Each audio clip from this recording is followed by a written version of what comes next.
ជំរាបសួរបងនេះជាវីដេអូរបៀប set up របស់ដុំប្រេងដែន Wi-Fi 5G របស់យើងណាអញ្ចឹងមុនដំបូងយើងដកចេញពីប្រអប់ហ្នឹងគឺ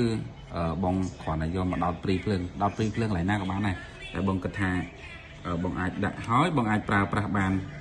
សេវាពេញអញ្ចឹងយើងដោតភ្លើងអញ្ចឹងមកអញ្ចឹងសងរងចាំតិចអញ្ចឹងយើងយកចាំប្រហែលជា2នាទីចន្លោះពី2នាទីបន្ទាប់ពី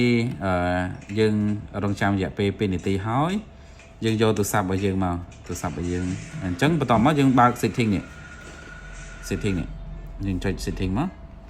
មិនថា iPhone ឬក៏ Android ទេ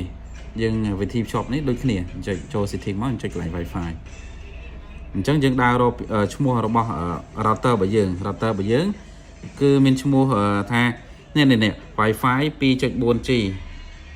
ឬក៏ Wi-Fi 5 នេះ 5G នេះដែលមានកន្ទុយថា D09 លេខ 4 ណាអញ្ចឹងយើងធ្វើការ connect អញ្ចឹងយើងចុចលើឈ្មោះ Wi-Fi ហ្នឹងមកយើង connect នេះសិនអូខេយើង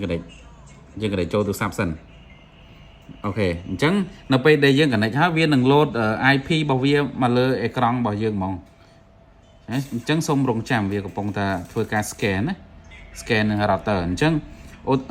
យើងចង់ភ្ជាប់ជាមួយនឹង router ដើមឈ្មោះមួយណា router ដើមរបស់យើងឈ្មោះថា CBK Shop នេះដែលយើងភ្ជាប់ជាមួយនឹងអានេះប្របែកពី router ធំអញ្ចឹង router ធំរបស់ខ្ញុំមាន 100G ខ្ញុំមាន CBK Shop អញ្ចឹងខ្ញុំយកខ្ញុំប្របែកពី router ធំរបស់ខ្ញុំ ACA របស់ក្រុមហ៊ុនណាបងរបស់ក្រុមហ៊ុនអ៊ីនធឺណិតណាអញ្ចឹងយើងចុចលើ CBK Shop ហ្នឹងមកនេះអូខេបន្ទាប់មកយើងដាក់ password សម្រាប់យើងដាក់ password គឺយើងដាក់ password Wi-Fi របស់យើងណាជា password Wi-Fi របស់ CBK Shop នេះអញ្ចឹងឧទាហរណ៍ថា password Wi-Fi នៅផ្ទះយើង password យ៉ាងណាគឺយើងដាក់អញ្ចឹងខ្ញុំ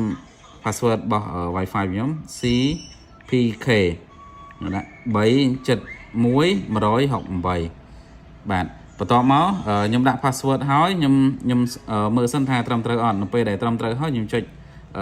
next បន្តទៀតអូខេតោះមកកន្លែងនេះយើងអាចបដូរឈ្មោះបាននេះចង់ដូរឈ្មោះអីក៏បានដែរយើងលុបចេញហើយយើងដូរឈ្មោះទៅប៉ុន្តែខ្ញុំមិនដូរឈ្មោះទេខ្ញុំដាក់ឈ្មោះនឹងដដែលធម្មតាអញ្ចឹងខ្ញុំnext បន្តទៀតអូខេហើយខ្ញុំបន្ទាប់មក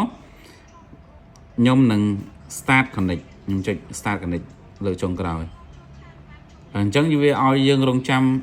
10វិនាទីអញ្ចឹងយើងរងចាំទៅកុំចុចចេញឬក៏ចុចខ្វាយកុំចុចនៅហ្នឹងហើយសូមរងចាំប្រហែលជា10វិនាទីអូខេឥឡូវលេខវាគឺដើរហើយដើរថយហើយអូខេអញ្ចឹងមកបានហើយប៉ុណ្ណឹងគឺបានបងគឺងាយស្រួលមែនតើសម្រាប់ set up នេះឈ្មោះឃើញទេអញ្ចឹង router នេះមានទាំង 2.4G ហើយនិង 5G ជាទូទៅដែលយើងប្រើប្រាស់ធម្មតាហ្នឹងគឺយើង connect ជាមួយ 5G គឺលឿនជាមួយខ្ញុំសាក connect មិញខ្ញុំ set up ហើយប៉ុន្តែអត់តាមបាន connect ចូលទេណាអញ្ចឹងខ្ញុំ connect ខ្ញុំយកកន្លែង CBK Shop Pro 5G ណាខ្ញុំចុចលើហ្នឹងមកវាឲ្យបំពេញ password យើងបំពេញមក CPK 37168ណាឥឡូវខ្ញុំ connect អូខេឥឡូវខ្ញុំ connect បានហើយចាំមើលល្បឿនខ្ញុំតេស្តល្បឿនឲ្យមើលថាតើល្បឿន speed របស់យើងមែនអូខេឥឡូវខ្ញុំទៅតេស្តល្បឿននៅកន្លែងGoogle អញ្ចឹងខ្ញុំទូទៅខ្ញុំគឺតេស្តនៅក្នុង fast.com fast.com មកចុច enter មកនេះខ្ញុំទូទៅខ្ញុំវាស់ speed នៅកន្លែងហ្នឹងថា speed router នេះគឺបានមែនទូទៅហ្មងspeed Wi-Fi របស់ខ្ញុំគឺ90មេអញ្ចឹងវា speed គឺអត់ខ្វះទេគឺ92មេនិយាយទៅអត់ខ្វះហ្មងគឺល្បឿនលឿនខ្លាំងមែនតើអូខេ